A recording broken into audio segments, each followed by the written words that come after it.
आणि ही दृश्य आपण सध्या बघतोय। मनोज जरांगेंचा ताफा हा आझाद मैदानावर अगदी काही क्षणांमध्ये दाखल होणार आहे आणि इथे मोठ्या संख्येने कार्यकर्त्यांनी गर्दी केलेली आहे। मनोज जरांगेंच्या स्वागतासाठी मराठा बांधव इथे एकवटलेले आहेत। कार्यकर्त्यांमध्ये सध्या प्रचंड उत्साह आहे, मोठ्याने घोषणाबाजी केली जाते आणि या संदर्भात अधिक अपडेट्स देतील अक्षय भाटकर। अक्षय, सध्या मनोज जरांगे नेमके कुठे आहेत?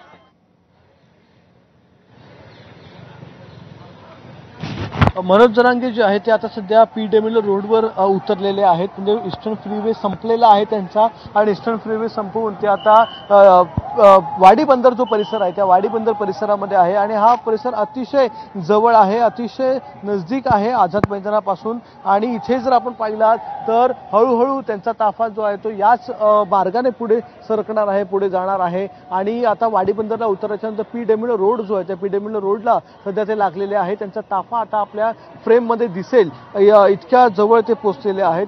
मात्र त्यांना पुढे जाण्यासाठी थोडा वेळ लागतो आहे आणि याचं कारण आपल्याला दिसतच आहे की किती मोठ्या प्रमाणात इथे मराठा आंदोलक जे आहे ते रस्त्यावरून चालताना आपल्याला दिसून येत आहे आणि याच आंदोलकांमधून वाट काढत जरांगे पाटील जे आहे ते पुढे सरकणार आहेत। त्याच्यामुळे सध्या तरी एकूणच आपण या फ्रेम मधून पाहू शकता हा गाड्यांचा ताफा जो आहे तो उतरलेला आहे खाली आणि पीडब्ल्यू रोडला ते लागलेले आहेत। हळूहळू हा ताफा पुढे जाईल। कर्नाक ब्रिजचा जो परिसर आहे त्या कर्नाक ब्रिजच्या परिसरामध्ये उतरून तो ताफा जो आहे तो पुढे सरकणार आहे। मात्र त्यांना पुढे जाऊ दिलं जाणार नाहीये असं सांगितलं जातं आहे। याच ठिकाणावरून त्यांना डायव्हर्जन देऊन पुढे कर्नाक ब्रिजवरून जे माता रमाबाई आंबेडकर पोलीस स्टेशन आहे त्या मार्गाने पुढे ते जातील आणि आझाद मैदानाला पोहोचतील। त्यामुळे एक डायव्हर्जन हे पोलिसांकडून करण्यात आलेलं आहे। दुसरी कोणतीही गाडी जी आहे ती या रोडला सध्या नाहीये, कोणालाच इकडे पुढे जाऊ दिलं जात नाहीये। त्यामुळे जरांगे पाटील हे कधी येतात याचीच वाट सगळे बघत आहेत। पोलिसांचा फौजफाटा खूप मोठ्या प्रमाणात इथे तैनात करण्यात आलेला आहे कारण की मोठ्या प्रमाणात गर्दी आहे।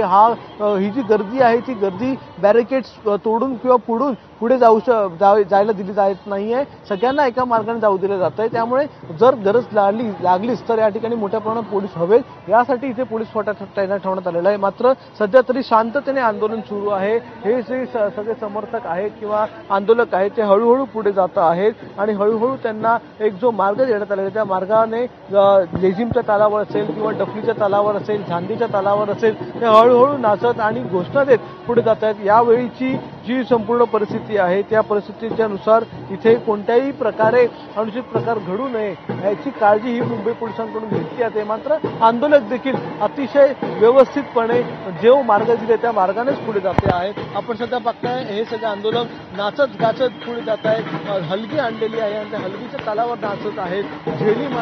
लेझिम आहे त्यांच्याकडे, लेझिम मध्ये नाचत ते पुढे जात आहेत। अशा प्रकारे संपूर्ण ताफा आपल्याला जाताना दिसतो आहे आणि या सगळ्यांच्या मागे जरांगे पाटील आहेत आणि जरांगे पाटील थोड्याच वेळात याच कॉर्नरवरून पुढे जातील, याच वळणावरून ते पुढे जाणार आहेत। त्यांचा ताफा, त्यांच्या गाड्या ज्या आहेत त्या याच वळणावरून पुढे जातील। त्यामुळे सध्या हा संपूर्ण व्हिज्युअल जे आहेत आपल्याला दिसत आहेत त्या संपूर्ण व्हिज्युअल मधून थोड्याच वेळात जरांगे पाटील देखील आपल्याला दिसणार आहेत। नक्कीच अक्षय, आपण बघतोय की प्रशासनाने काही महत्त्वाच्या सूचना सध्या नोकरदार मुंबईकरांना दिलेल्या आहेत। ईस्टर्न फ्री वे वरून मुंबईकरांनी प्रवास करण्याचं टाळावं असं आवाहन पोलीस प्रशासनाकडून करण्यात आलंय।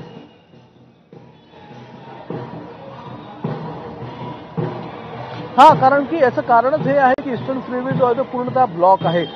कारण संपूर्ण ताफा जो आहे तो ईस्टर्न फ्रीवेवर वळवण्यात आलेला होता। जर हा ताफा पूर्व द्रुतगती महामार्गावर वळवला असता तर त्या ठिकाणी मोठ्या प्रमाणात वाहतूक कोंडी झाली असती आणि पूर्व द्रुतगती महामार्ग हा मुख्य रस्ता आहे। आज शुक्रवार आहे, सगळ्यांचे ऑफिसेस चालू आहेत, मुंबई आज सुरू आहे, तर दुसरीकडे गणपती आहे। त्या गणपतीमुळे आधीच मुंबईतले अनेक रस्ते जे आहेत ते डायव्हर्ट करण्यात आलेले आहेत। मग लालबागचा परिसर असेल किंवा दक्षिण मुंबईतले अनेक रस्ते, गिरगावातले रस्ते जे आहेत ते मोठमोठ्या गणपतींच्या या मंडळांच्या देखाव्यांमुळे असेल किंवा गणपती प्रतिष्ठापनेमुळे असेल ते डायव्हर्ट करण्यात आलेले आहेत। त्यामुळे हे डायव्हर्जन असतानाच अशा प्रकारे जर मोठा ताफा जर पूर्व द्रुतगती महामार्गावर गेला असता त्या ठिकाणी आणखी वाहतूक कोंडी झाली असती। त्यामुळे एक सेफ रस्ता जो आहे, एका बाजूचा जो रस्ता आहे तो हाच रस्ता होता ईस्टर्न फ्रीवे आणि म्हणूनच ईस्टर्न फ्रीवेवरून सगळ्यांना येऊ दिलं जातं आहे, या सगळ्या आंदोलकांना येऊ दिलं जातं। जो ताफा येतोय जरांगेंचा तो या रस्त्यावरून येऊ दिला गेलेला आहे आणि इतर सगळ्या वाहनांना चेंबूर पासूनच किंवा ज्या ठिकाणी घाटकोपरपासून ईस्टर्न फ्रीवे सुरू होतो तिथूनच डायव्हर्ट केलेला आहे पूर्णा फ्रीवेवरून आणि फ्रीवेच्या संपल्याच्या नंतर देखील पीडब्ल्यूडी रोड जो आहे त्या ठिकाणी देखील हा पूर्णतः रस्ता बंद ठेवण्यात आलेला आहे। जो पोस्ट ऑफिसचा परिसर आहे, CSMT स्टेशनचा परिसर आहे किंवा बलाड इस्टेट परिसर आहे तो त्या ठिकाणी सुरू आहे। मात्र तिकडची वाहनं पुन्हा पीडब्ल्यूडी रोडवरून फ्रीवेवर जाऊ शकत नाही, त्या ठिकाणी एक डायव्हर्जन देण्यात आलेलं आहे। अशा प्रकारे रस्ता पूर्णतः ब्लॉक केलेला आहे कारण या मराठा आंदोलकांची संख्याच इतकी मोठ्या प्रमाणात आहे, इतक्या मोठ्या प्रमाणात आलेले आहेत की त्यांना इथून अक्षय त्यामुळे आता हे पाहणं महत्त्वाचं आहे की मनोज जरांगे हे कधी एकदा आझाद मैदानावर दाखल होतील। आणि ही काही दृश्य आपण सध्या बघतोय, मनोज जरांगे हे थोड्याच वेळात आझाद मैदानावर दाखल होणार आहेत आणि पोलिसांचा प्रचंड फौजफाटा सध्या इथे आहे आणि कायदा सुव्यवस्थेला